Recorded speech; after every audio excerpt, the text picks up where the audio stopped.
చేసుకుంటాము. పరలోకమందున్న తండ్రి, నమ్మదగిన నమ్మకమైన ప్రభువా, స్తుతికి కారణభూతుడగు దేవా, మీకు స్తోత్రాలు. ఈరోజు మేము పాఠశాలలో ఉండి మమ్మల్ని పరీక్షించుకోవడానికి కొరకై వచ్చి ఉంటున్నాం. మాతో మాట్లాడు ప్రభువా, మా జీవితాలు సరిచేయండి. మీరు మాట్లాడితే కానీ మా జీవితాలు సరికావు. కాబట్టి తండ్రి, మీరు ఆశించిన రీతిలో, మీకు ఇష్టమైన రీతిలో మేము రూపుని మీరు నిలబడటం అనుగ్రహించండి ప్రభా. లోపములన్నింటినీ కూడా వాక్యం పరిశుద్ధ ద్వారా, గురి ద్వారా సరిచేసి చక్కపరిచి నడిపించవలసిన చేసుకోవచ్చు. కృతజ్ఞతమైన స్థుతులు చేస్తాం ప్రభా. రావాల్సిన తీసుకురండి, సహాయం యేసు నామమున ప్రార్థించి వేడుచున్నాం తండ్రి. దేవుని వాక్యంలో నుండి మత్తయి సువార్త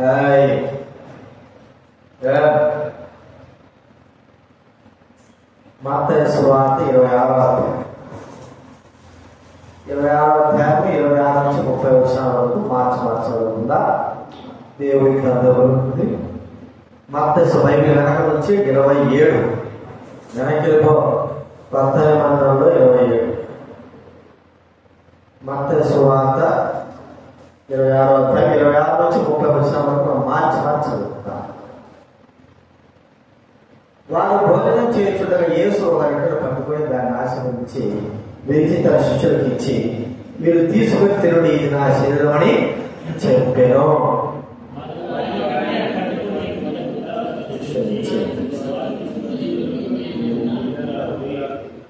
ఇది నా రక్తము, అనగా పాప క్షమాపణ నిమిత్తం అనేకుల కొరకు చిందింపబడుతున్న నిబంధన రక్తము.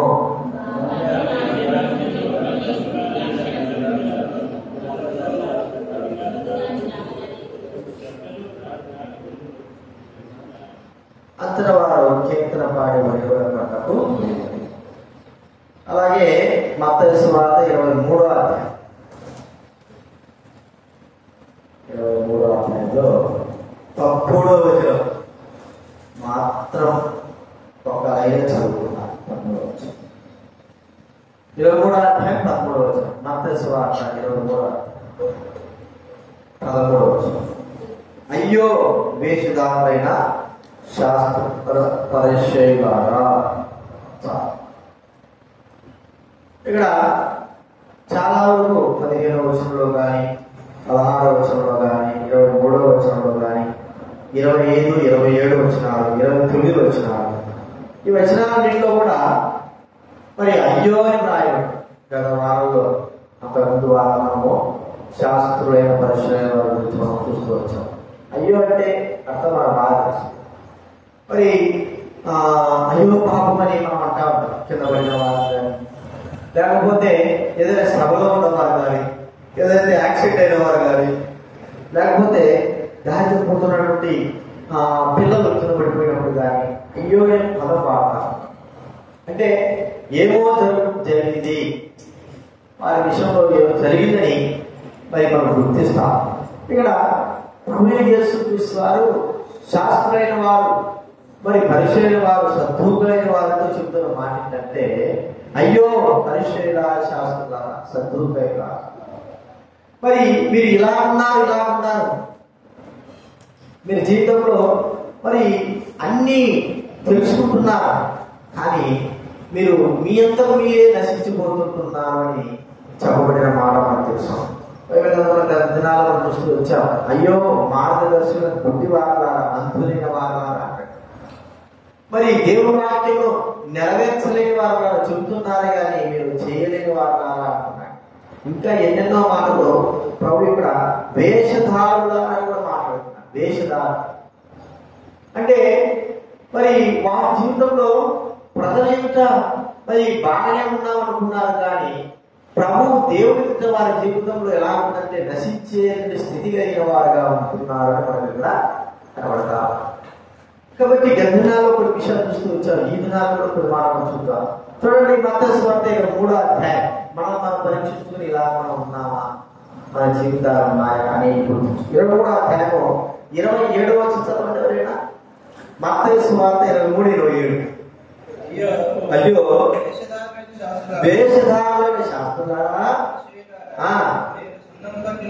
మీరు సున్నము కొట్టిన సమాధులను పోలి ఉన్నారు.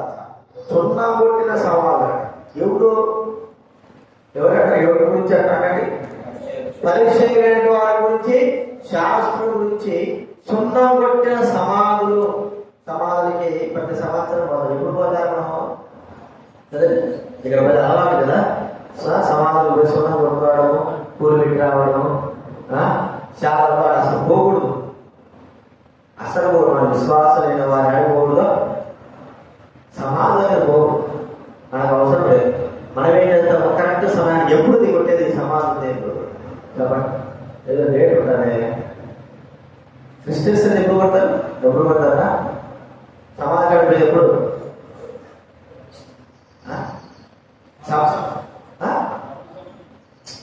సమాధి దగ్గర సున్నాలు కొట్టేది ఎక్కువగా వచ్చేది ఎప్పుడు అంటే ఎక్కువగా పోయేది క్రిస్టియన్స్. సంవత్సరకాలకు ఒకసారి పోతారు. రెండోదిగా ఈస్టర్, గుడ్ ఫ్రైడే, ఈస్టర్ అప్పుడు ఏం చేస్తారు చెప్పండి? సమాధి దగ్గర పోయి వాళ్ళ కుటుంబాల గురించి వాళ్ళందరి గురించి ఏం చేస్తారు? పూలదండలు వేసేసి వస్తారు. సమాధులు, ఆ సమాధులు ఎలా ఉంటాయి? మనకంటే మనకు కొంత స్తోమత లేదు కాబట్టి సమాధులు ఏం చేస్తాము?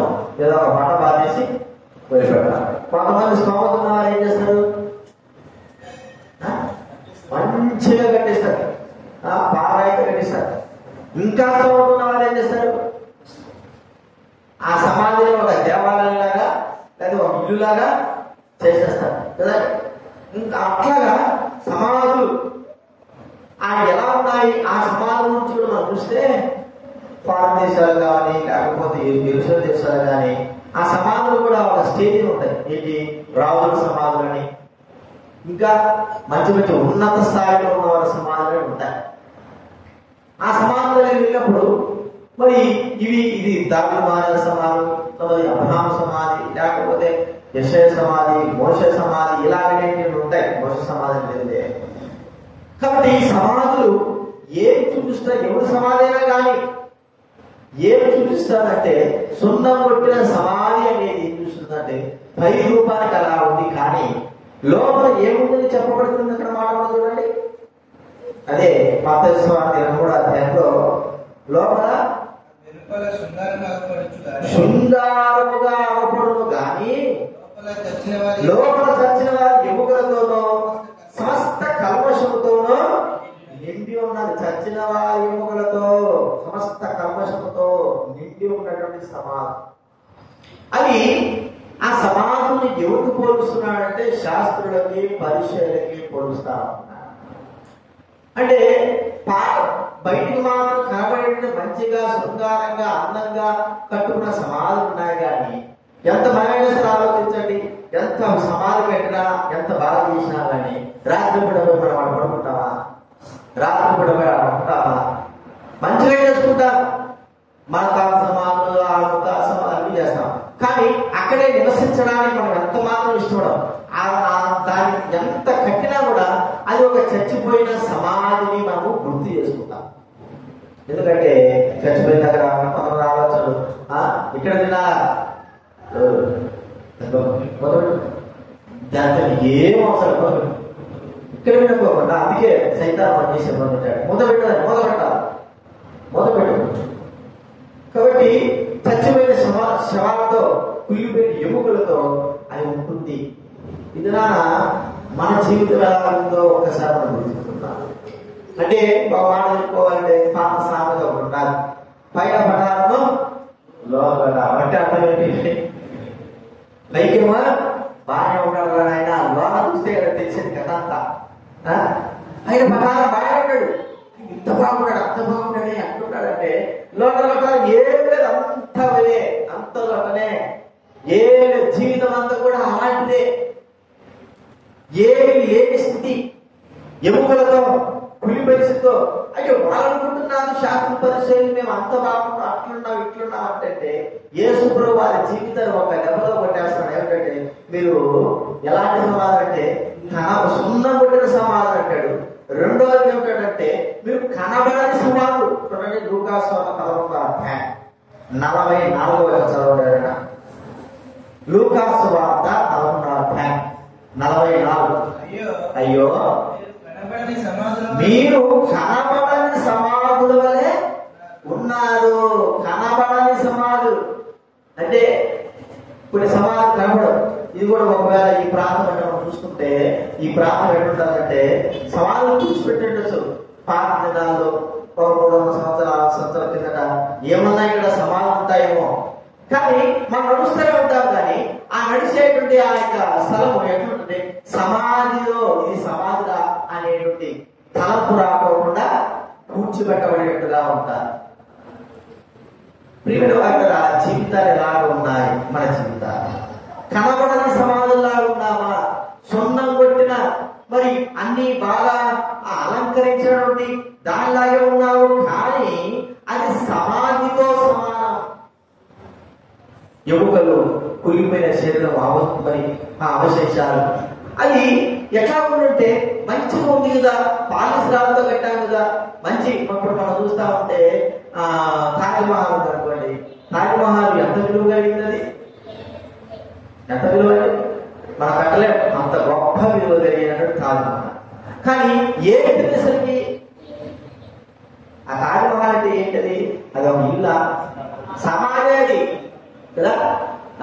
షాజహాన్ తాజ్మహల్ ఆయన భార్య వాళ్ళు లోపల చూసినా మేము ఒకసారి తెలిసిన వాళ్ళు చిన్న ఉన్నపోయినా ఆ లోపలంతా చీకటి, 2 సమాధులు ఉంటాయి. ఆ 2 చుట్టూ పడవతో చెక్కబడిన రంధ్రాలు పడవతో చుట్టూ ఫినిషింగ్ చేసింటారు.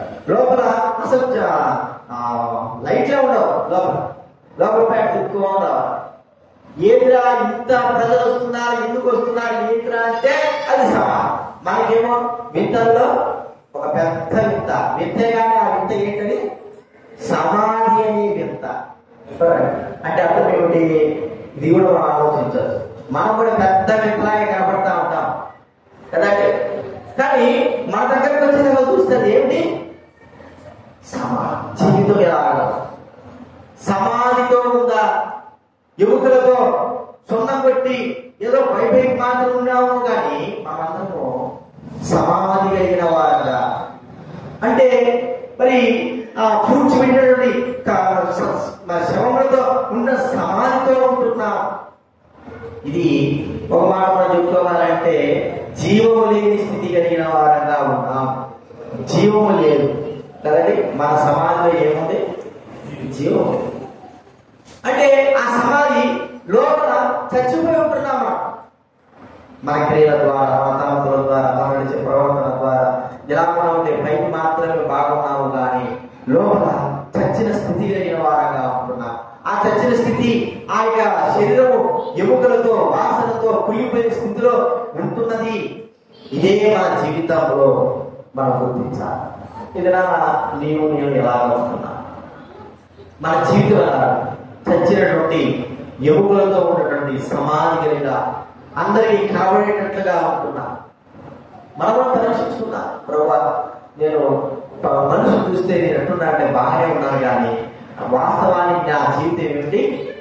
సమాధి జీవితం. అనగా కుళ్ళిపోయినటువంటి శరీరములతో ఎముకలు. మందిరం ఎక్కడ పెట్టా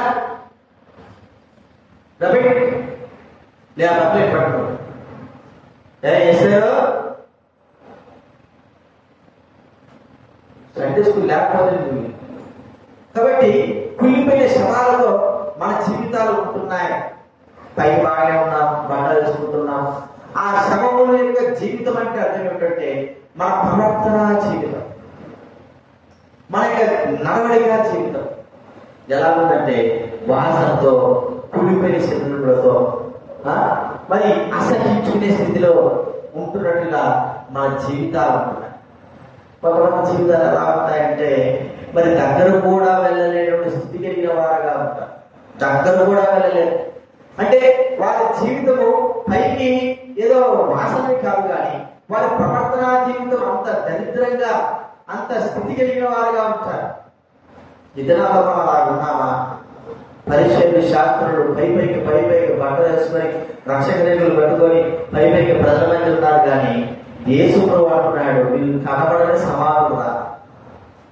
సమాధులు మీ లోపల ఉన్నది కూడా మీరు పైకి సున్నం కొట్టిన సమాధులాగా తెల్లగా ఉన్నారు. కానీ లోపల మాత్రం ఎలా ఉన్నారు? వాసనతో ఎముకలతో నిండున్నారు. ఇది మన జీవితం. కాబట్టి మన జీవితము సమాధులు వలె ఉండకూడదు, సమాధుల్లాగా జీవించకూడదు. మనుషులు నివసించేటువంటి ఇంటి వలె ఉండాలి. మనుషులు ఉండవలసిన ఇల్లు, జీవం కలిగిన ఇళ్లలో ఏముంటారు చెప్పండి? మనుషులు జీవిస్తారు. అదే ఇళ్లలో సమాధులు ఎట్లా ఉంటుంది? ఎవరో కొంతమంది ఎవరో వాళ్ళు ఏం చేస్తారంటే మొత్తాలు మర్చిపోలేక ఇంటి పెరట్లలో అక్కడ ఇక్కడ ఏం చేస్తారు? మా పెద్దనాయన ఉన్నాడు, మా నాయన చచ్చిపోతే ఇంటి పక్కనే, ఇంటి ఆనుకునే స్థలం ఆనుకునే కట్టించారు. ఎవరిదే అది సమాధి మరి బలంతో కట్టించారు, అమ్మతో కట్టించారు. ఎవరంటే మీ నాయన రా, మీ కాదని మరి పక్కనే ఉంది సమాధి. తర్వాత కొట్టేసుకున్న కాలం మారేటువంటి ఏమైతే కొట్టేశారు. సమాధులు అనేటువంటి స్థితిలోకి మన జీవితాలు రాకూడదు. బాగా ఉంటున్నావు కదా అంటే నువ్వు సమాధివి. నీ జీవితము ఎలా ఉందంటే సున్నం పెట్టిన సమాధిలాగా ఉంటుంది. ప్రజలు అసహించుకునే భయపడే విధంగా ఉంటుంది. సమాధుల దగ్గరికి ఎప్పుడు వెళ్తారు? సంవత్సరానికి ఒక్కసారే వెళ్తారు. అది కూడా చూడడానికి గుర్తుకుంటే, లేకపోతే కదండి మన వారు గుర్తుకుంటేనే చూడడానికి, లేకపోతే మనం గుర్తించుకోవాల్సిన వారు కావాలి. మన జీవితాలు ఎలా ఉండాలంటే జీవించేటువంటి ఇంటి వలె, జీవం కలిగిన ఇల్లు వలె మనం ఉండాలి. కానీ కనబడని ఆ సమాధుల్లాగా, సున్నం కొట్టే సమాధుల్లాగా, భయభీతులు కలిగించే వ్యక్తులుగా మన జీవితాలు ఉండకూడదు. ఇది మొట్టమొదటి మనం చూస్తున్నాం. పరిశీలన శాస్త్రం గురించి ప్రభు చెప్తున్న మాట ఏంటంటే, మీరు సున్నం కొట్టిన సమాధులు. అంత మాత్రమే కాదు, చూడండి మత్తయి సువార్త 23వ అధ్యాయంలో 15వ వచనం 15వ వచనం చదవండి.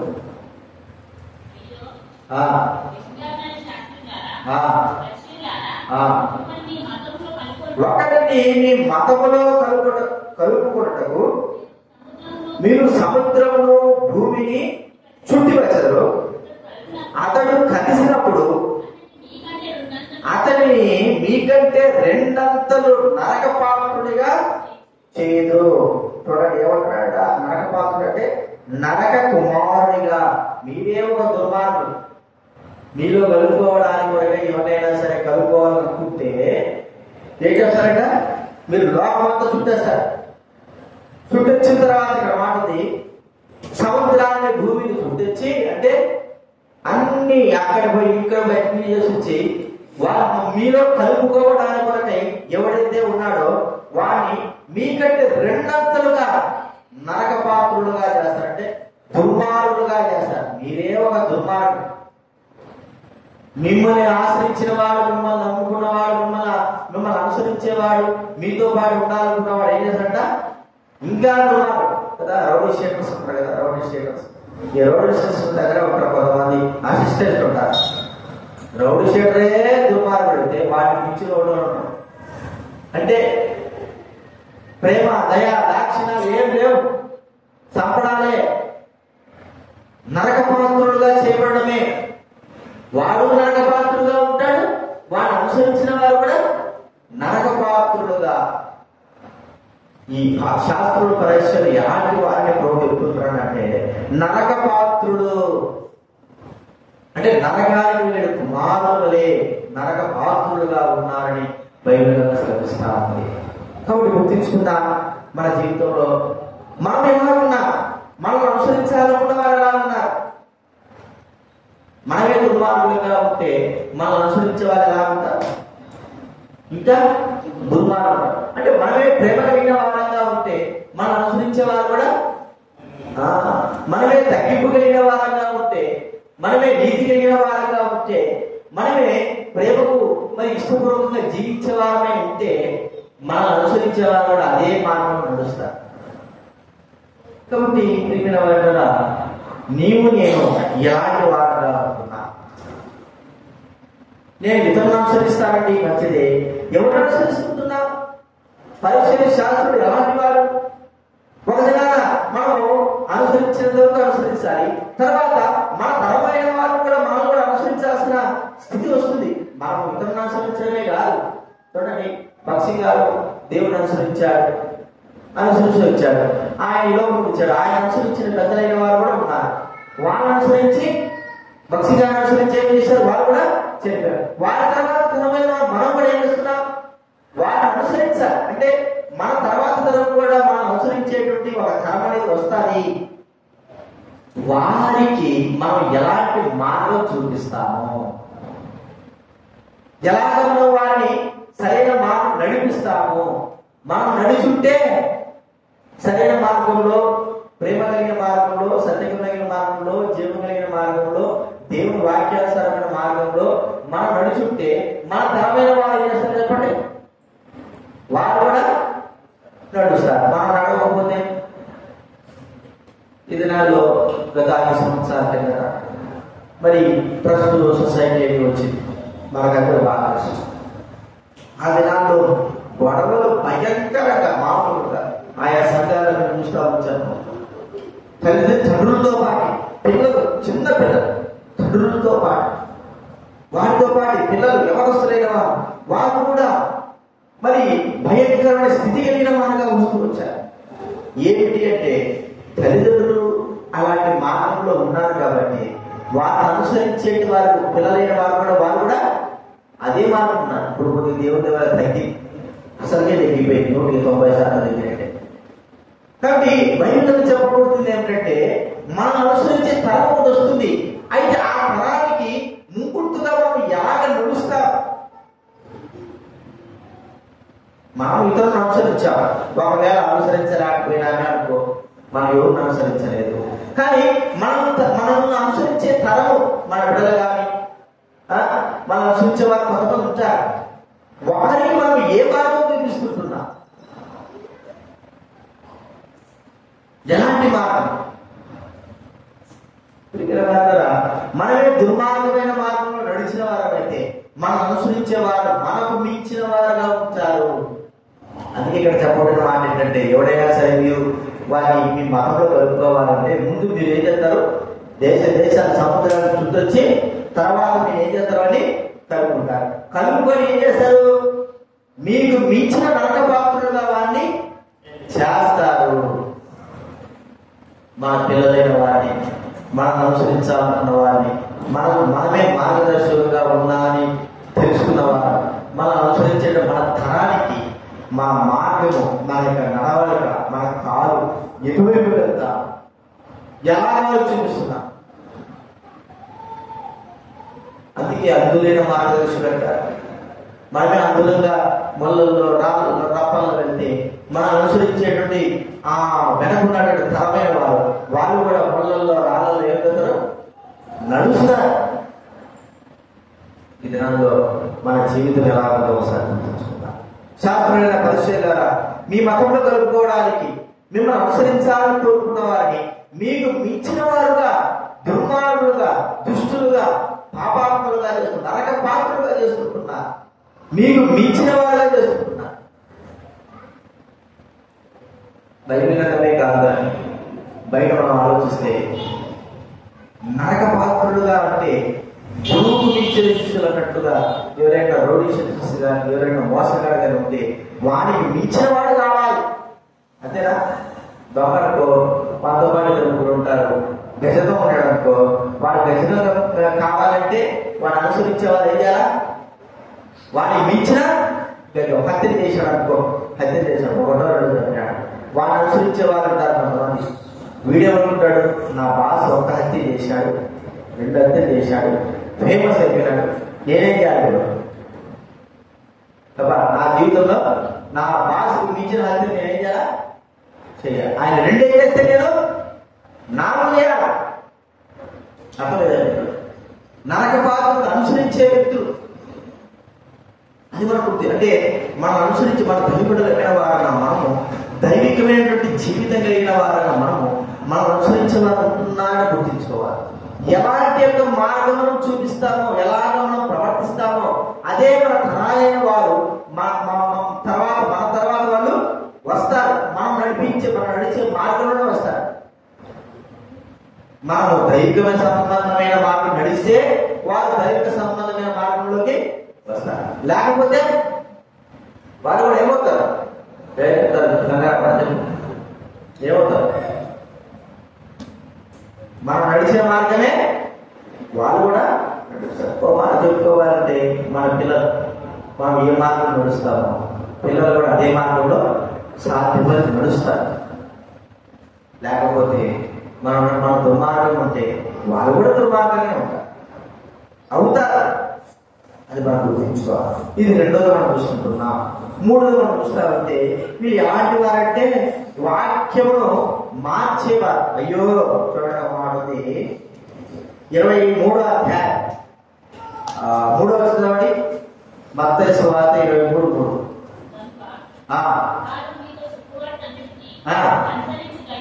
గైకుడి చేయకుడి వారు చెప్పుదిరే గాని చేయడు అని దేవుని వాక్య ప్రకారంగా చేయమని చెప్తున్నారు. కానీ వారు దేవుని వాక్య ప్రకారంగా కాదు కానీ లేఖనాలనే మార్చేటువంటి వాళ్ళు అన్నారు.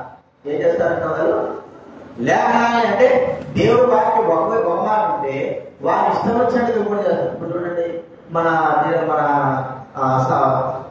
క్రైస్తవ సమాజంలో వాక్యం ఒకవైపు ఉంటే లేఖనానికి బహుమానం చూడండి బాప్తిస్మము తీయాలన్నా అంటే నీళ్ళలో ముంచేయాలి. అది ఎవరికి పాపక్షమాపణ పొందిన వారు తెలుసుకున్న వారికి చేయాలి. అయితే మన క్రైస్తవులైన వారు చూస్తున్నారు చిన్న పిల్లలతో సహా బాప్తిస్మం అంటే లేఖనాలలో లేని ఏమంటే ఎర్ర సముద్రంలో వాళ్ళు పోయినప్పుడు దానికి అందరూ బాప్తిస్మం పొందినారు కదా. లేఖనాల్లో లేని కదా ఇంకేముంటున్నారు లేఖనాలు చూడండి. దేవుడు గ్రంథంలో మనం పెళ్లి చేసుకుంటా ఉంటే మరి ఆ తాళి రోడ్డు కట్టకూడదు, ఎందుకు మనకు అవసరం లేదయా, ఏదో దైవ చిత్తానుసారంగా వివాహాలు రిజిస్టర్ మ్యారేజ్ చేసుకోవాలంటే పెళ్లిళ్ళలో ప్రతి పెళ్లిళ్ళలో చెప్పే పాస్టర్ ఏమంటాడు చెప్పండి?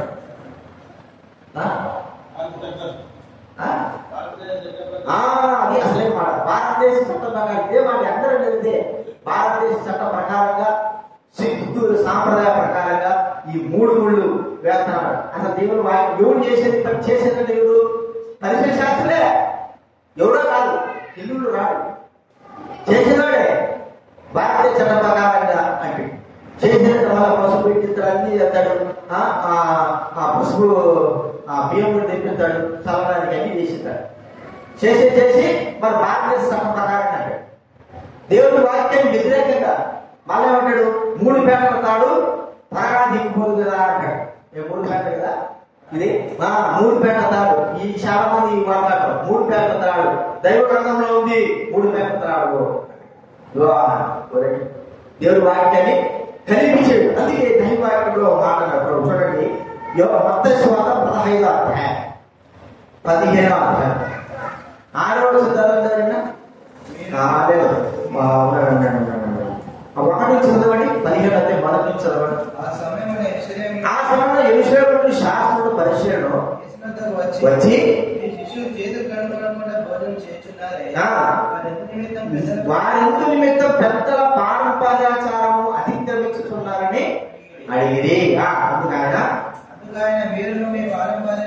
నిమిత్తము దేవుని ఎందుకు అతిక్రమించుతున్నారు? వాళ్ళ పారంపర్యాచారంతో వాళ్ళ ఆచారంతో ఏం చేస్తున్నారు? దేవుని ఆజ్ఞలను అతిక్రమిస్తున్నారు. ఏమి ఆజ్ఞ? తల్లిని తండ్రిని ఏం చేయాలా? సన్మానించాలా, వాటిని వృద్ధాంగంలో పోషించాలి. వీళ్ళేమంటున్నారు? శాస్త్రులు పరిచయులు ఇక బయటకు వచ్చిన తర్వాత బాగా చదువుకుని బయటకు వచ్చేసిన తర్వాత వెళ్ళిపోయిన తర్వాత వారు లోకంలో ఒక సమాజంలో గుర్తింపు పొందడండి. మా వల్ల మీకేమవుతారో అదంతా దేవుడు చూస్తున్నాడు పోగా అంటే తల్లిదండ్రులను సన్మానించాలని కానీ వారు వృద్ధాలను చూడాలని కానీ వారు ఏమి లేదు. దేవుడి వాక్యం ఏం చెప్తుంది? ఇది చెప్తే వాళ్ళు ఏమంటున్నారు? మా వల్ల ఏమవుతుంది? దేవుడు చూసుకుంటాడు. దేవుడు చాలా చక్కగా వేసుకోవడానికి మీరు మీ పారంపర్యాచారంతో దేవుడు వాక్యం చూడండి. ఆలోచన మీరు మీ పారంపర్యాచారం నిమిత్తమై దేవుని వాక్యమును నిరర్థకం చేస్తున్నారు. దేవుని వాక్యం ఒకటిగా ఉంటే చెప్పండి, వాళ్ళు ఏం చేస్తున్నారు? నిరర్థక దేవుని వాక్యాన్ని అనుసరించుకోకుండా వారు నిరర్థకం చేసిన వారుగా మనం చూస్తా ఉంటున్నాం. ఈ దినాల్లో చాలా వరకు కూడా దేవుని వాక్యము ఇలా ఉందయా, ఇలా ఉందంటే దేవుని వాక్యాన్ని మన ఇష్ట ప్రకారంగా చూపిస్తాం. ఎలాగైనా పెళ్లి ప్యాకెటాలు ఇవ్వమని చెప్పు, అప్పుడు వస్తాయి చక్కలే గొలుసులు దండలు వచ్చేస్తాయి. ఇంకా ఏమొస్తాయి చెప్పండి? తలలో పూలు కూడా వచ్చేస్తాయి.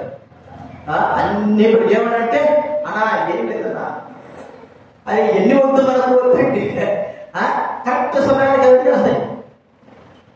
చూడండి, మనము దేవుని వాక్యం ఒక రీతిగా కనీసం అర్థం లేకపోతున్నాం, ఉన్నది కూడా మనం చేయలేకపోతే ఎట్లా చెప్పండి? కనీసంలో కనీసం వారిగా దేవుని వాక్యం ఒకవైపు ఉంటే మనం మరో విధానం నేర్చుకోవడం ద్వారా మనకు ఎంతో నష్టం. అది పరిసర శాస్త్రం చేస్తున్నారు. అది ఏ దానిగా అనిపిస్తుందంటే మనం చేసేటువంటి క్రియ మన తర్వాత వారికి నష్టానికి కారణంగా ఉంటుంది. మన తర్వాత వారికి అది మనం గుర్తించుకోవాలి. ప్రియమైన వారు, ఆ దినాల్లో విశ్వాసులు కానీ దైవసేవకులే వారు కానీ మరి స్త్రీలు కానీ పురుషులు కానీ దండలు ధరించుకోవడం లేకపోతే ఉంగరాలు పెట్టుకోవడం ఏది చేసేవారు కాదు. వాళ్ళ తర్వాత తరానికి కొంత వచ్చింది. అయితే ఈ తరంలో వాళ్ళ తర్వాత తరం వచ్చే వారికి పిల్లలైన వారు వారి ఇష్ట ప్రకారం జీవిస్తూ మళ్ళీ తిరిగి పాత తరానికి పిల్లల్ని ఏం చేస్తున్నారు? తీసుకొస్తారు. మనకు తెలియదు కానీ మరి సంఘాలలో ఇక్కడేమో ప్రార్థన పెళ్లి చేయించుకుంటారు, ఇళ్ళగానే పోయి ముందుగానే తాళిబొట్లు కట్టించుకుంటారు. అది లేదు కదా. ఎందుకు? అది భారతదేశ సాంప్రదాయం ఉండాలా? చట్టం చట్టం ఈ చట్టాలు ఏమనుకుంటుందంటే దేవుని వాక్యం వీళ్ళందరూ ఏం చేసేది, వీళ్ళందరూ ఏం చేస్తున్నారు? వీళ్ళు ఒక చట్టం పుట్టించుకున్నారు. ఏం చట్టం ఇది చెప్పండి? ఇంట్లోకి రాకముందుకు కాల్చలు కొడుకోవాలా, స్నానం చేయాలి. అదొక చట్టం. అది పెద్ద చట్టం. అది కాల్చలు కొడుకుని వచ్చే చట్టం. అన్నం తినకముందు వేయాలి, బాగా చెల్లు కొడుకొని అదొక చట్టం. అది కూడా పెద్ద జ్ఞానం. అర్థమైందా?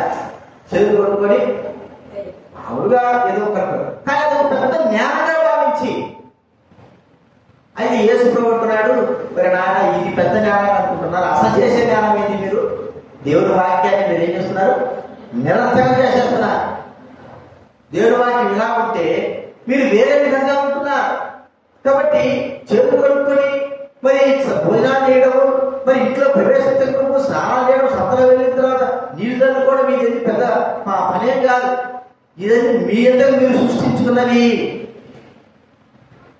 మీ అంతా మీరు. కానీ దేవుని వాక్యం ఏం చెప్తారు? దేవుని వాక్యం దేనికి మరి ప్రాధాన్యత ఇచ్చింది? దాన్ని మీరు చేయకపోవడం ఏం చేస్తారు? ఇప్పుడంటే మనం చేసేది అదే. దేవుని వాక్యానికి ప్రాధాన్యత మన జీవితాల్లో లేదు. గుర్తించుకుందాం. మన కుటుంబమే కానీ మనమే కానీ దేవుని వాక్యానికి ప్రాధాన్యత ఇస్తుంటున్నామా? లోక కార్యాలకి, లోక ఆచారాలకి, లోక పద్ధతులకి, లోకవాణి వాటికి వీటికి మనము ఎక్కువగా ప్రాధాన్యత ఇస్తుంటున్నాం. మనం ఒకసారి గుర్తించుకోవాలి. ప్రియమైన వారందరూ, లోకంతో కలిసిపోవాలనుకున్నప్పుడు దేవునికి దూరం అయిపోతాం. దేవుడితో దగ్గర కావాలన్నప్పుడు లోకానికి మనం ఏమైపోతామో దూరం అయిపోతాం. వాక్యానికి మనకు చాలా తేడా. వాక్యం నిర్వర్తించవలసిన వారంగా ఉంటున్నాం. కాబట్టి పరిశుద్ధ శాస్త్రులు దేవుని వాక్యాన్ని కూడా ఏం చేస్తున్నారు? వారు నిరర్థకం చేసేటువంటి స్థితిలోకి వెళ్ళిపోయినారుగా చూస్తూ ఉంటున్నాం. లేఖనాలు మనం ఎరుగకపోవడం, లేఖనాలు తెలుసుకోకపోవడం.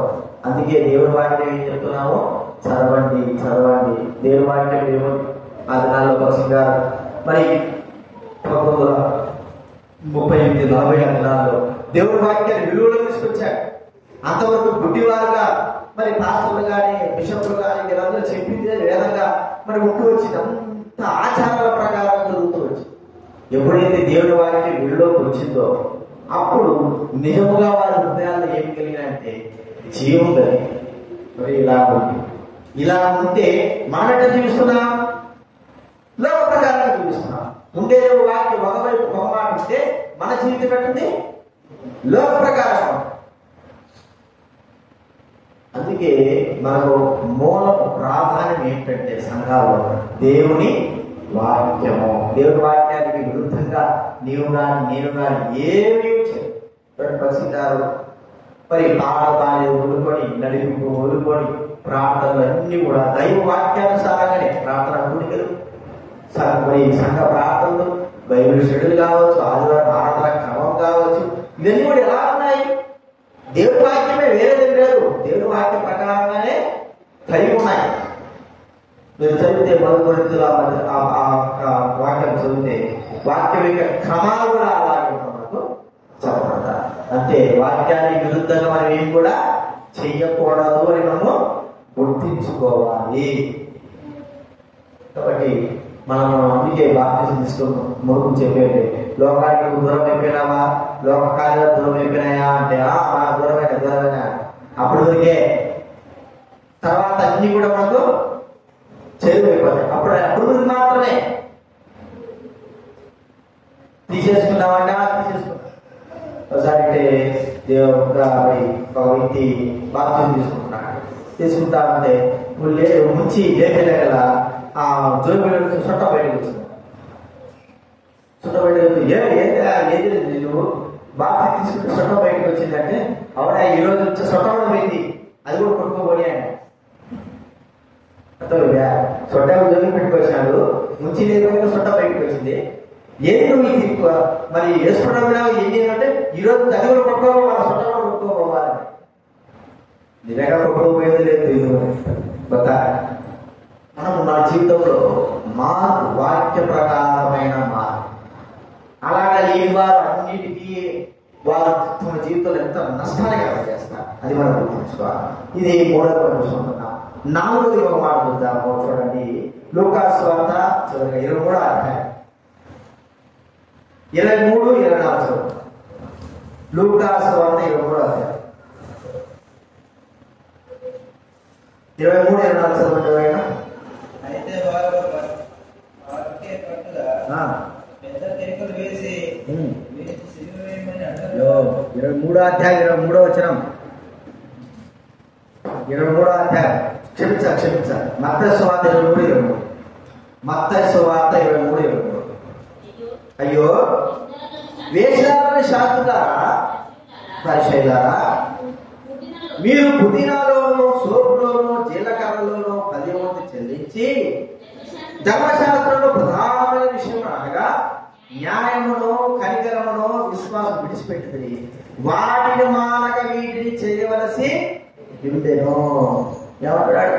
అయ్యో పరిసయ్యులారా, శాస్త్రులారా, వేషధారులారా, మీరేం చేస్తున్నారంటే పుదీనాలను, సోపులోను, జీలకర్రలోను 10వ వంతు, పుదీనాలు కూడా, పుదీనా కట్టలో కూడా, జీలకర్రలో కూడా 10వ వంతు ఇస్తున్నారంటే వారి ఎంత దైవాన్ని ప్రకారం మాట్లాడుతున్నారు. మీరు ఇస్తున్నారు ఎప్పుడైనా?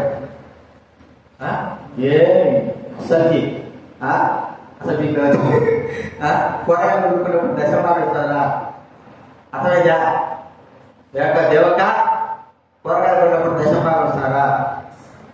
ఇంట్లో సరుకులు తెచ్చినప్పుడు దాంట్లో దశమాలు తీసిస్తారా? వీళ్ళు ఇస్తున్నారు. ఒకరు ఇచ్చాడట పరిచయం. చూడండి, లూకాసు వార్త 17వ అధ్యాయం 18వ అధ్యాయం. లూకాసు వార్త 18వ అధ్యాయం. పరిచయమైన వాడు చెప్తున్నాడు. 18వ అధ్యాయం లూకాసు వార్త 18వ అధ్యాయము 12వ చదవండి. వారు 2 మార్లు ఉపవాసం చేయొచ్చు,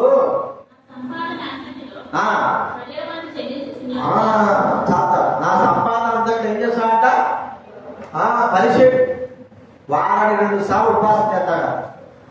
మరి ఎట్లా తెలుస్తున్నామంటే ఈ పరిచయుడు సంపాదనలో పదవి తెలుస్తున్నాడు. కానీ ఇక్కడున్న శాస్త్ర పరిచయలు ఎలాంటి వాళ్ళు? జీలకర్రలో అంటే జీలకర్రలో, ఇంకా పుదీనాలో, ఇంకా అన్నిటిలో కూడా వీరు దశమ భాగాన్ని అందిస్తున్నారు. ఇంత గొప్పలు రండి, మనం ఇలా తెలుస్తామా దశమ భాగము? చెప్పండి. దశమ భాగం ఇవ్వడానికే మనకు చేతులు రావు. ఇది ఇస్తే మరి మాకెట్ట? దేవుడే చూసుకుంటాడు మనకి, అంతేనా?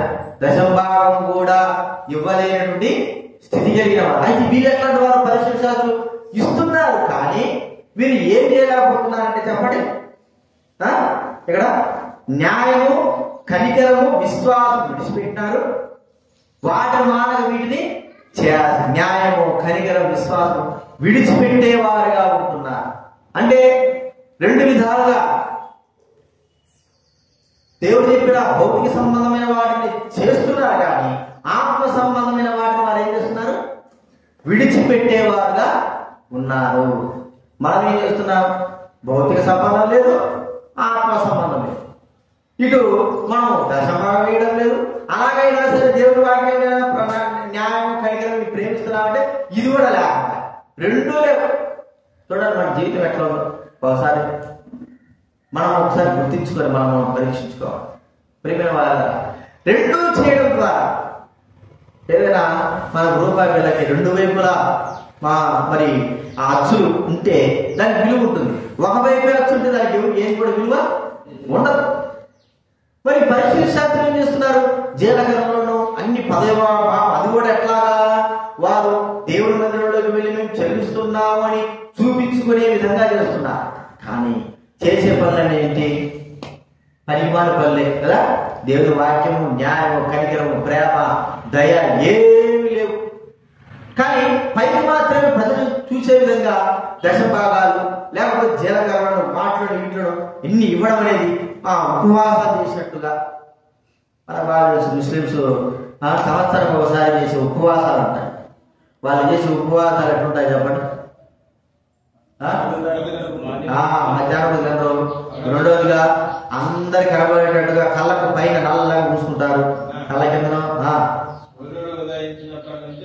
అసలు ఏం కనరు. ఈ 40 దినాలు అయిపోయి వాడు ఎంత క్రూరుడు ఉంటాడో మనకు తెలియదు. వాడు దుర్మార్గుడు, నికృష్టుడు, నీచుడుగా ఉంటాడు. అట్లుంటాడు, వేట కత్తిస్తాడు. అట్టోడు కనీసం ఖచ్చితంగా రంజాన్ అప్పుడు మాత్రం ధీరుడైపోతాడు. ఏమీ లేదు. వాడు ఎప్పుడు కూడా 10 రూపాయలు ఒకరికి ఏడు. ఆ దినాన మాత్రం అందరికీ వచ్చే వారికి డబ్బు ఇస్తా ఉంటాడు. రూపాయలు ఎంతో ₹1 ఇస్తాడు. ఇక 40 రోజులు అయిపోయి రంజాన్ దాటిపోయి ఇక తర్వాత వాడు దుర్మార్గుడు చాలా సంవత్సరం వచ్చేది. మన జీవితం ఎట్లుంది? మనం కూడా అలాగే ఉంటున్నాం. ఒక మరణం కాదు, కానీ మన జీవితంలో మనకు దేవుడు మనకి ఇచ్చిన దాంట్లో భౌతిక సంబంధంగా దశభాగా ఇవ్వడమే కాదు, కానీ ఆత్మ సంబంధంగా న్యాయము, సత్యము, జీవం కలిగిన వారుగా, వాక్యానుసారంగా ప్రవర్తించలేని వారంగా ఉంటున్నాం.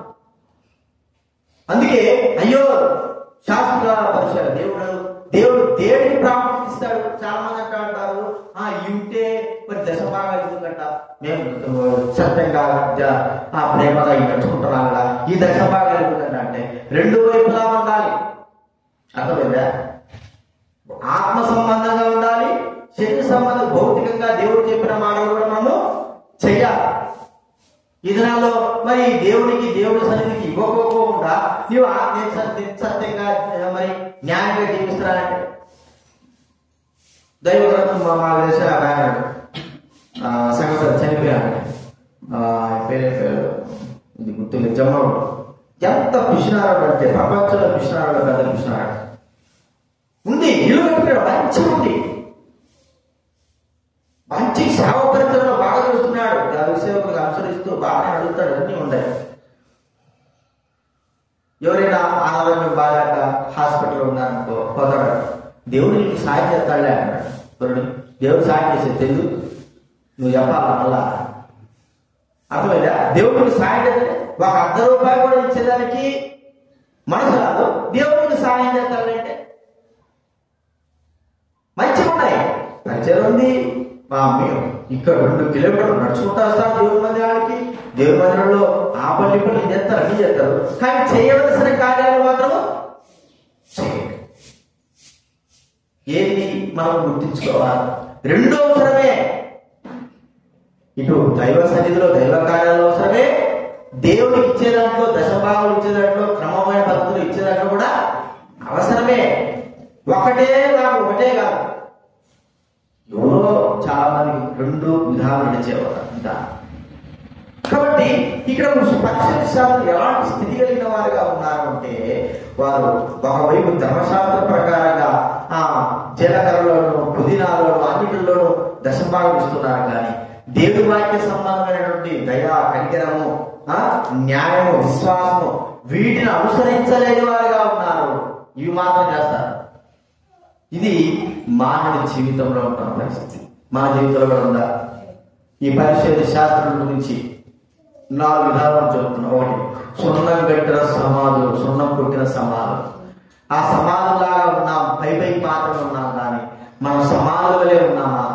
లోపల మరి ఆ వాసనతో కులిపిన శవాలతో మన జీవితాలు ఉన్నాయా? రెండవ చూస్తా ఉంటే, మనం అనుసరించేవా, మనమే దైవవాక్యాన్ని నడుచుకోకుండా ఆ దౌర్భాగ్య స్థితిలో మరి నరకపాత్ర నడుచుకుంటే మనం అనుసరించే వారు కూడా మనం అలాగే చేస్తాం. కాబట్టి మన తరమైన వారికి మనం ఎలా ప్రవర్తిస్తున్నాం?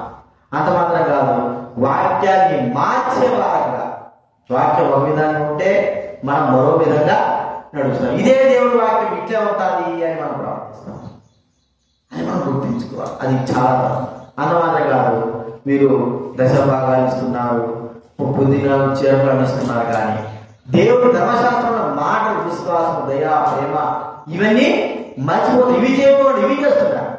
ప్రభు అంటాడు, వాటిని మానక వీటిని అప్పుడున్న మాట మనం చూస్తే 23 మత్తయి 23 చదవండి. అయ్యో వేషధారులైన శాస్త్రులారా, పరిచయులారా, పుదీనాలోను, జీలకర్రలోను 10వ వంతు చెల్లించి ధర్మశాస్త్రంలో ప్రధానమైన న్యాయమును, విశ్వాసమును విడిచిపెట్టి వాటిని మానక చేయవలసి ఉండేది. అంటే ఏం చేయాలి చెప్పండి? రెండూ చేయాలి. అర్థమైందా? దశభాగాలు ఇవ్వాలి, దేవుడి యొక్క ధర్మశాస్త్రంలో చెప్పబడిన మాటలు కూడా చేయాలి. అయితే ఒకటి వైపు ఓడిపోతారు. మన జీవితంలో రెండు ఒకసారి ఒకటి చేస్తే ఒకటి చేస్తే ఇంకోటి. అయితే రెండు లేకపోవడం, రెండింటిని మనం అనుసరించే వారంగా ఉంటాం. అది శాస్త్ర పరిశీలన గురించి మనం చెప్పకుండా మన జీవితాలు అలా ఉన్నాయా మనం పరీక్షించుకోగలుగుతా, యోగ్యంగా వాళ్ళలో చేయగలుగుతాం. ప్రార్థన చేసుకుందాము.